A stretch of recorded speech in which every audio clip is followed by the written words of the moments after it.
तो गाइस आज हम अपनी एक न्यू मानवा को स्टार्ट करने वाली है जिसके बारे में आप सभी लोग पहले से ही जानती हो। इसका नाम सोलो लेवलिंग होने वाला है, लेकिन ये सोलो लेवलिंग जो है वो पुराने वाली नहीं होने वाली, बल्कि ये हमारी न्यू सोलो लेवलिंग होने वाली है जिसका मेन कैरेक्टर जो है वो जिन्वो नहीं होने वाला बल्कि जिन्वो का बेटा होने वाला है। और इसकी स्टार्टिंग वहीं से ही होगी जहाँ से कि जिन्वो की स्टोरी ख़त्म हुई थी। तो चलो अब अपने एपिसोड को स्टार्ट करते हैं। एपिसोड की स्टार्टिंग होती है और हमें बताया जाता है कि कुछ गॉड जिन्हें की ओमनिपोटेंस बीइंग भी कहा जाता है, उन्होंने काउंटलेस यूनिवर्स जो है उन्हें क्रिएट किया था एंशिएंट टाइम में, जिन्हें की बाद में एब्सोल्युटली बीइंग जो था वो कहा गया। और इन एब्सोल्यूट बीइंग को ढूंढने के लिए मैंने बहुत ही ज़्यादा तलाश की, जिसके बाद में आखिरी में मैं इटर्निटी के अंदर चला गया। और अगर बात की जाए इन एब्सोल्युटली बीइंग्स की, तो जो ये एब्सोल्युटली बीइंग्स थे ये बहुत ही ज़्यादा बोर हो चुके थे इस एंडलेस रेपुटेशन से, जिसके बाद में इन्होंने अलग अलग यूनिवर्स जो थे उसके अंदर जाना शुरू कर दिया ताकि ये थोड़ा बहुत इंजॉय जो है वो कर सके। और इन्जॉय करने के लिए ये बीइंग्स जो थे वो यहाँ पर अपनी जो क्रिएशन थी उनके बीच में वॉर कराने लगे, जिससे कि यहाँ पर इन्हें वॉर को देखने में काफ़ी ज़्यादा मज़ा आता था। और बाद में इन एब्सोल्युटली बीइंग्स को यहाँ पर अपनी क्रिएशनों के बीच में वॉर देखने की बजाय उन्हें डिस्ट्रॉय करने में ज़्यादा मज़ा आने लगा। लेकिन कुछ क्रिएशन ऐसी भी थी जिन्होंने कि कभी ना ख़त्म होने वाली इस मरने वाली बैटल के अंदर दोबारा से पुनर्जीवित होने के रास्ते को पा लिया था। लेकिन उसके बाद भी जो एब्सोल्युटली बीइंग्स थे उनकी जो बोरियत थी उसे ख़त्म करने का कोई ना कोई तरीका ढूंढना ज़रूरी था। लेकिन तभी एक बहुत ही बड़ी घटना हो गई। एक एब्सोल्युटली बीइंग्स को उसी की क्रिएशन के द्वारा मार दिया गया जिस टाइम पर वो उनके बीच में हो रही एंडलेस बैटल को देख रहा था, जिससे कि जो एब्सोल्युटली बीइंग्स थे उन्हें भी यहाँ पर एक शिक्षा मिली। वे सभी के सभी उसी वर्ल्ड के ऊपर इकट्ठा हो गए जहाँ पर कि उन्होंने अपनी शादी को खोया था, क्योंकि उनके साथी की मृत्यु का कारण जो था वही सृष्टि बन गई थी, जिस सृष्टि को उनके खुद के द्वारा ही क्रिएट किया गया था। लेकिन उसके बाद भी जो एब्सोल्युटली बीइंग्स थे उन सभी ने इस चीज़ को पूरी तरह से इग्नोर कर दिया। केवल एक ही ऐसी चीज़ थी जिस पर कि वे सभी लोग जो थे वो सेम सोच को रखते थे, और वो ये था कि एक ऐसी पावर जिसका कि कोई मालिक ना हो, वो पावर केवल उसी पर्सन की हो सकती है जिसके ऊपर कि सबसे पहले कोई दावा करे। और अब इस नरेटिंग वॉइस के इतना बोलते के साथ ही हमारा व्यू जो होता है वो एक कॉलेज के अंदर आ जाता है, जहाँ पर कि हम अपनी सीरीज़ के मेन कैरेक्टर को देखते हैं जो कि वहाँ पर बैठा हुआ होता है, जिसका नाम कि शोंग शुहो होता है। और अब जो शोंग होता है वो अपने साथियों से बोलता है कि मुझे जो कोरिया यूनिवर्सिटी ऑफ आर्ट है उसके द्वारा एक्सेप्ट कर लिया गया है। जो सुनते के साथ ही शोंग के सभी साथी भी बहुत ज़्यादा शौक हो जाते हैं और बोलते हैं कि ऐसा नहीं हो सकता। और अब शोंग का एक साथी जो होता है वो शौक होते हुए शोंग से बोलता है कि आखिर ऐसा कैसे हो सकता है, तुम्हारे जैसे एक पर्सन को आर्ट कॉलेज के अंदर कैसे लिया जा सकता है। जो सुनने के बाद उसका दूसरा साथी जो होता है वो रोते हुए बोलता है कि मुझे लगता है कि मुझे अगले साल ही ट्राई करना होगा। और उनके इतना बोलते के साथ ही जो शोंग होता है वो ज़ोर ज़ोर से हंसने लगता है, रास्ते में बोलता है कि फाइनली अब मैं इस हेल के अंदर से फ्री हो जाऊंगा। और शोंग के इतना बोलते के साथ ही हम देखते हैं कि वहाँ पर एक और बंदा आ जाता है जो कि वहाँ पर आते हुए बोलता है कि शोंग मुबारक हो, मैंने सुना है कि तुम आर्ट कॉलेज के अंदर जा रहे हो। और इतना बोलते के साथ ही वो एकदम से शोंग के सामने आ जाता है और बोलता है कि शोंग, मैंने कभी भी नहीं सोचा था कि तुम टैलेंटेड हो गया, आखिर ये टैलेंट तुम्हारे अंदर कब से आ गया। और उसे देखकर शोंग बोलता है कि किम शोंग चोल, आखिर तुम यहाँ पर क्यों आ गए। जो सुनते के साथ ही वो लड़का गुस्सा करते हुए शोंग से बोलता है कि मेरा नाम किम शोंग चोल नहीं बल्कि मेरा नाम ली इन चोल है। जो सुनते के साथ ही शोंग जो होता है वो भी फनी सा फेस बना लेता है और उसे बोलता है कि ठीक है मैं याद रखूँगा। जो सुनते के साथ ही वो दूसरा लड़का जो होता है वो शोंग से बोलता है कि मैं तुम्हारा शुक्रिया अदा करना चाहूँगा कि मेरे स्कूल का प्लान जो था वो तुम्हारे कारण पूरी तरह से फेल हो गया। जो सुनने के बाद शोंग बोलता है कि हाँ, मैं भी तुम्हारा शुक्रिया अदा करना चाहूँगा क्योंकि मैं तुम्हारे कारण ही ग्रेजुएट हो पाया हूँ। और अब उन्हें ऐसे लड़ता हुआ देखकर एक लड़की जो होती है वो दूसरी लड़की से बोलती है कि डैम इट, ये दोनों जो है वो दोबारा से स्टार्ट हो गए, हम लोग जो है वो ग्रेजुएट होने वाले हैं। लेकिन उसके बाद भी मुझे इन लड़कों का समझ में नहीं आता कि आखिर ये बच्चों की तरह क्यों लड़ते रहते हैं। जो सुनने के बाद दूसरी लड़की बोलती है कि सच बताऊँ तो मैं खुद भी इस बारे में नहीं जानती, लेकिन हाँ, शोंग के बारे में मैं एक चीज़ तो जानती हूँ कि जो शोंग है बस वो खुश रहने की कोशिश करता है क्योंकि उसके पेरेंट्स जो है वो बहुत ही लंबे टाइम से मिसिंग हो चुके हैं। और उस लड़की के इतना बोलते के साथ ही हम देखते हैं कि वो दूसरा लड़का जो होता है वो शोंग के ऊपर अटैक करते हुए बोलता है कि तैयार हो जाओ। लेकिन उसके इतना बोलते के साथ ही हम देखते हैं कि जो शोंग होता है वो सीधे अपने घुटने को उसकी नाक पर देकर मारता है। और उस घुटना मारने के बाद जो शोंग होता है वो गुस्से से उसे बोलता है कि क्या हम लोग जो है वो बैठकर आराम से चिल नहीं कर सकते, क्योंकि हम लोग जो है वो अब ग्रेजुएट होने वाले हैं। लेकिन हम देखते हैं कि इतना बोलते के साथ ही शोंग जो होता है वो किसी चीज़ को देखकर बहुत ही ज़्यादा सरप्राइज हो जाता है। और अब हमें पता लगता है कि शोंग की उस किक से जो वो दूसरा लड़का होता है उससे ज़्यादा कुछ भी नहीं हुआ होता, जो देखकर वो मुस्कुराने लगता है। जिसके बाद में अब वो अपने पंच को तैयार करने लगता है, जहाँ पर कि हम उसकी बॉडी से एक औरा को भी निकलता हुआ देखते हैं और वो हंसते हुए बोलता है कि तुम्हारे इस अटैक से तो मुझे बिल्कुल भी हर्ट नहीं हुआ। और इतना बोलते के साथ ही वो पंच को मारता है, जिससे कि शोंग भी बच जाता है। और वहीं दूसरी तरफ हम उस लड़के के पंच के इम्पैक्ट को देखते हैं, जो कि बहुत ज़्यादा होता है, जिसे देखने के बाद तो पूरी की पूरी क्लास जो होती है वो बहुत ही ज़्यादा शौक हो जाती है। और वहीं जो शोंग होता है वो भी इस चीज़ को देखकर ज़मीन पर गिर जाता है। और हम देखते हैं कि जहाँ पंच टकराया होता है, पंच के टकराने के कारण वो जगह जो होती है वो भी टूट जाती है। और अब अपनी ऐसी पावर को देखने के बाद वो लड़का जो होता है वो भी काफ़ी ज़्यादा हैरान हो जाता है और उसे भी यकीन नहीं होता। और वहीं दूसरी तरफ जो शोंग होता है वो भी इस चीज़ को देखकर बहुत ज़्यादा हैरान हो चुका होता है। जिसके बाद अब हमारा व्यू जो होता है वो 2 साल बाद पर आ जाता है, जहाँ पर कि हम शोंग को देखते हैं जो कि आराम से कहीं पर जा रहा होता है। जहाँ पर कि हम एक पर्सन को देखते हैं जो कि चिल्लाते हुए बोलता है कि सभी जो मैन बिल्डिंग के लोग हैं वो साइड वाली बिल्डिंग के अंदर चले जाए, सभी मैन बिल्डिंग वाले लोग जो है वो प्लीज़ साइड वाली बिल्डिंग के अंदर चले जाए।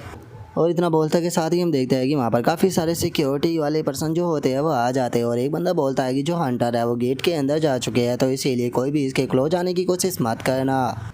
जो सुनकर एक बंदा जो होता है वो दूसरे बंदे से पूछता है कि उन हंटरों को अंदर गए हुए कितना टाइम हो चुका है। जो सुनने के बाद दूसरा बंदा बोलता है कि उन्हें टोटल 8 घंटे हो चुके हैं, और चूंकि ये डी रैंक का गेट है तो इसीलिए मुझे लगता है कि वे जल्दी ही बाहर आ जाएंगे।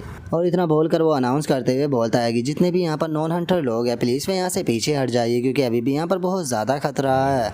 और अब इस चीज़ को सुनने के बाद जो शोंग होता है वो अपने मन में सोचता है कि दोबारा से एक और गेट अपेयर हो गया। 3 साल हो चुके हैं जब ये वर्ल्ड चेंज होना स्टार्ट हुआ था, तब से बहुत ज़्यादा गेट जो है वो इस वर्ल्ड के अंदर अपेयर होते रहे हैं। और अगर बात की जाए इन गेट्स की, तो इन गेट्स के अंदर बहुत ही खतरनाक मॉन्स्टर जो होते हैं वो पाए जाते हैं, जो कि एक टाइम बीत जाने के बाद में इन गेट्स से बाहर आना शुरू कर देते हैं। बाहर आते के साथ ही बहुत ही ज़्यादा तबाही भी मचा देते हैं। लेकिन जैसे जैसे ये वर्ल्ड चेंज होता गया, इस वर्ल्ड के अंदर ह्यूमन बींग्स जो थे वो भी चेंज होने लगे। वे अपने अंदर जो माना था उसे एब्जॉर्ब करने लगे, जो कि सुपर ह्यूमन थे, और बाद में उन्हें अवेकनर कहा गया।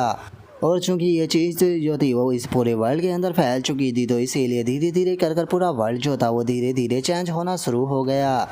और जल्दी ही एक अवेकनर जिसका नाम कि वो जिन था, उसने यहाँ पर हंटर एसोसिएशन को क्रिएट किया, जिसके अंदर कि वो बाकी के जो अवेकनर थे उन्हें यहाँ पर इंटर कराने लगा, जिन्हें की बाद में हंटर कहा गया।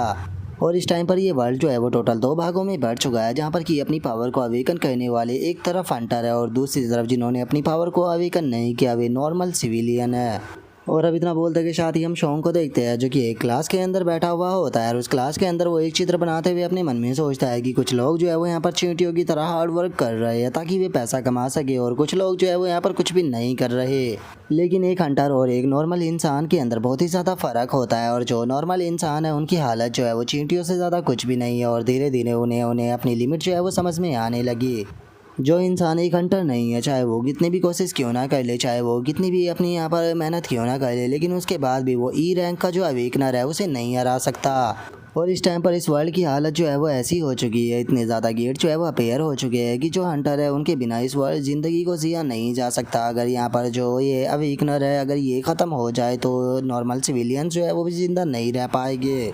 इसीलिए सभी लोग जो है वो इन हंटरों का शुक्रिया अदा करते हैं, क्योंकि इन्हीं हंटरों की वजह से यहाँ पर जो नॉर्मल इंसान है वो अपनी ज़िंदगी जो है उसे पीसफुली जी पा रहे हैं। लेकिन पता नहीं क्यों मेरे मन के अंदर एक फीलिंग जो है वो हमेशा आती रहती है कि मैं धीरे धीरे कर ग्रो कर रहा हूँ, पता नहीं क्यों, लेकिन हमेशा ही मुझे ऐसा लगता है कि मैं इस चीज़ के लिए नहीं बना। मेरी फैमिली जो है वो पहले से ही मिसिंग है, बाकी के जो रिलेटिव थे वो भी धीरे धीरे कर यहाँ पर मुझसे दूर हो गए। और इस समय मुझे ऐसा फील होने लगा है कि मैं कुछ भी नहीं कर सकता हूँ, मैं पूरी तरह से असहाय हूँ। ऐसा लगता है कि जैसे कि इस असहाय ने यहाँ पर मुझे पूरी तरह से भेज दिया है। मेरी मदर जो थी वो हमेशा ही मुझसे कहा करती थी कि मैं बिल्कुल अपने फादर की तरह हूँ, लेकिन उसके बाद भी मुझे समझ में नहीं आता कि आखिर मैं जो ये हेल्पलेस फीलिंग है इससे एस्केप क्यों नहीं कर पा रहा। और शोंग के इतना बोलते के साथ ही एकदम से उसे कोई आवाज़ देता है, जिससे सुनकर शोंग भी काफ़ी ज़्यादा सरप्राइज हो जाता है। और तभी हम देखते हैं कि शोंग के पीछे एक पर्सन जो होता है वो आ चुका होता है, जो कि वहाँ पर आने के बाद शोंग से बोलता है कि शोंग तुम क्या कर रहे हो। और इतना बोलते के साथ ही उस बंदे का ध्यान जो होता है वो शोंग की ड्राइंग के ऊपर जाता है, और शोंग की ड्राइंग को देखते हुए बोलता है कि वो लगता है कि तुम थोड़ा एंजॉय कर रहे हो। जो सुनने के बाद शोंग बोलता है कि अरे ऐसी बात नहीं है, बस मेरे माइंड के अंदर जो कुछ भी आया मैं बना रहा हूँ। जो सुनते के साथ ही वो बंदा जो होता है वो शोंग की पेंटिंग को देखते हुए बोलता है कि तुम तो एक एंट को बना रहे हो, लेकिन ये एंट जो है वो काफ़ी ज़्यादा अलग है, क्योंकि ये एंट कम और इंसान की तरह ज़्यादा लग रहा है। मेरे हिसाब से इसे एंट पर्सन जो है वो कहना चाहिए। जो सुनने के बाद शोंग भी उसे देखते हुए अपने मन में सोचता है कि आखिर मैंने इसे ड्रॉ क्यों किया। और अब हमें पता लगता है कि शोंग ने वहाँ पर जिसकी पेंटिंग बनाई होती है वो कोई और नहीं बल्कि बैरू होता है। और गाइस जिसने सोलो लेवलिंग मानवा को देखा हुआ है, मुझे उन भाइयों को बताने की कोई ज़रूरत नहीं है कि बैरू कौन है। और अब हमारा व्यू जो होता है वो बाहर आ जाता है, जहाँ पर कि काफ़ी सारे लोग खड़े होते हैं। और तभी हम देखते हैं कि जो गेट होता है उसके अंदर से हंटर निकल कर आने लगते हैं, जिन्हें देखने के बाद वहाँ पर खड़े हुए लोग बोलते हैं कि लोग ये फाइनली हंटर वापस आ गए।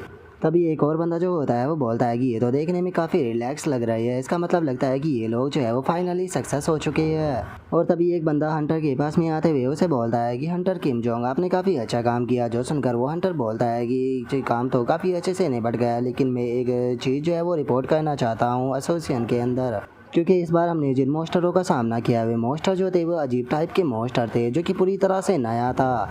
क्योंकि वे मॉन्स्टर जो थे वो बिल्कुल देखने में ह्यूमनों की तरह थे, और ब्लू कलर की फ्लेम जो थी वो उनकी आंखों और मुंह से निकल रही थी। और वैसे तो उन्होंने अपने फैंग और क्लो से हमारे ऊपर अटैक किया, लेकिन उनके अटैक जो थे वो बिल्कुल भी पावरफुल नहीं थे, जिस कारण हमें उनके अटैकों से चोट नहीं आई। और वैसे तो उस मॉन्स्टरों ने मेरे ऊपर भी अटैक किया था और मेरी बॉडी के ऊपर उनका स्क्रैच भी आया है, लेकिन सच बताओ तो मुझे उससे कुछ भी नहीं हुआ। लेकिन उसके बाद भी मुझे बहुत ही ज़्यादा अजीब सा फील हो रहा है। जो संते के साथ ही जो वो बंदा होता है वो उस हंटर से बोलता है कि वैसे तो वे मॉन्स्टर थे और इस तरह के मॉन्स्टर हमने आज से पहले कभी भी नहीं देखे, लेकिन चलो ये काफ़ी खुशी की बात है कि तुम सभी लोग जो है वो सेफली बाहर आ गए हो। तो इसीलिए हंटर किम जोंग, आपके साथ में जो कुछ बीमा पर हुआ है उसकी जाकर आप रिपोर्ट कर दीजिए। और अब उस गार्ड के इतना बोलते के साथ ही हम देखते हैं कि उस हंटर के जहाँ पर स्क्रैच लगा था वहाँ से एकदम से वही फ्लेम जो होती है वो निकलने लगती है, जिस कारण एकदम से हम देखते हैं कि उस हंटर को भी एक बहुत ही तगड़ा झटका जो होता है वो वहाँ पर लगता है। और अब वो हंटर जो होता है वो भी चुपचाप एकदम से वहाँ पर अपने वेपनों को घेर कर खड़ा हो जाता है। जो देखकर वो गार्ड जो होता है वो बोलता है कि हंटर किम जोंग, क्या हुआ, आप ठीक तो होना। और उसके इतना बोलते के साथ ही हम देखते हैं कि वो हंटर जो होता है वो एकदम से उस गार्ड के ऊपर अटैक कर देता है, और अटैक कर उस गार्ड को बहुत ही बुरी तरह से वहीं पर ही मार देता है। जो देखने के बाद उस हंटर के जो भी साथी होते हैं वे भी बहुत ज़्यादा शौक हो जाते हैं। और अब उनमें से एक लड़की जो होती है वो बोलती है कि ये ब्लू फ्लेम तो बिल्कुल वैसे ही है जैसे कि उन मॉन्स्टरों के अंदर से निकल रही थी जिनका कि कुछ टाइम पहले हमने सामना किया था। और इतना बोलते के साथ ही हम देखते हैं कि वो हंटर जो होता है वो आकर उस लड़की के ऊपर भी अटैक कर देता है। जो देखते के साथ ही अब सभी लोग जो होते हैं वो चिल्लाते हुए वहाँ से भागना शुरू कर देते हैं। और हम देखते हैं कि अब जिस पर्सन के भी वो हंटर काट रहे होते हैं वो भी उन्हीं की तरह बन रहे होते हैं। जिसके बाद में अब हम वहीं पर ही काम कर रहे शोंग को देखते हैं, जिससे कि यही चिल्लाने की आवाज़ें जो होती है वो सुनाई देने लगती है, जिसे सुनते के साथ ही वहाँ पर काम कर रहे सभी लोग जो होते हैं वो खिड़की के पास में जाने लगते हैं और बोलते हैं कि बाहर आखिर क्या चल रहा है। और इतना बोलते के साथ ही वे लोग जैसे ही बाहर की तरफ देखते हैं तो वे बहुत ही ज़्यादा शौक हो जाते हैं, और वे शौक होते हुए बोलते हैं कि आखिर ये क्या चल रहा है, सभी लोग जो है वो एक दूसरे के साथ में इस तरह से पागलों की तरह फाइट क्यों कर रहे हैं। जो सुनकर एक और बंदा जो होता है वो बोलता है कि इनकी आंखों से तो ब्लू कलर की फ्लेम जो है वो निकल रही है, क्या ये किसी प्रकार के मॉन्स्टर बन चुके हैं। जो सुनने के बाद दूसरी लड़की बोलती है कि क्या ये गेट जो है वो ब्रेक हो चुका है, प्लीज़ मुझे कोई ये मत बोलना कि ये सच है। जो सुनकर एक और बंदा जो होता है वो बोलता है कि क्या हमें यहाँ से भागना चाहिए। जो सुनकर दूसरा बंदा बोलता है कि नहीं, हम लोग यहाँ से नहीं भाग सकते, इससे अच्छा रहेगा कि हम लोग जो है वो यहाँ पर हंटरों के आने का इंतज़ार करें। जो सुनकर उनमें से एक बंदा जो होता है वो वहीं पर ही खड़े हुए दूसरे बंदे से बोलता है कि टालिम, तुम भी तो एक अवेकनर होना, तो फिर तुम कुछ क्यों नहीं करते। जो सुनने के बाद वो दूसरा बंदा बोलता है कि मैं बस केवल ई रैंक का अवेकनर हूँ, तो आखिर मैं क्या ही कर सकता हूँ। और उनके इतना बोलते के साथ ही शोंग जो होता है वो सामने की चीज़ को देखकर बहुत ज़्यादा शौक हो जाता है, क्योंकि हमें पता लग चुका है कि एक मॉन्स्टर जो है वो ऊपर छत के ऊपर आ चुका होता है। और वहाँ पर आते के साथ ही वो एकदम से जंप लगाने के लिए तैयार हो जाता है। और इससे पहले कि वे कुछ समझ पाते हैं हम देखते हैं कि वो मॉन्स्टर एकदम से उनकी तरफ जंप लगा देता है, जिसे देखने के बाद शोंग चिल्लाते हुए बोलता है कि जल्दी से यहाँ से भागो। और उसके इतना बोलते के साथ ही हम देखते हैं कि वो मॉन्स्टर सीधे वहीं पर ही आ जाता है। और अब उस मॉन्स्टर को वहाँ पर आता हुआ देखकर वहाँ पर खड़े हुए सभी लोग जो होते हैं वो बहुत ही ज़्यादा शौक हो जाते हैं। और गाइस आज का हमारा एपिसोड जो है वो यहीं पर ही कंप्लीट हो जाता है। तो नेक्स्ट एपिसोड के अंदर देखेंगे कि आगे क्या होता है। और अगर गाइस इस सीरीज़ को कंटिन्यू कराना है तो प्लीज़ मुझे कमेंट कर बता देना। लेकिन अगर आप इस सीरीज़ को नहीं देखना चाहते हो तो उसके लिए भी आप मुझे कमेंट कर देना, मैं किसी दूसरी सीरीज़ को एक्सप्लेन कर दूंगा। तो चलो अब अपने एपिसोड को यहीं पर ही ख़त्म करते हैं।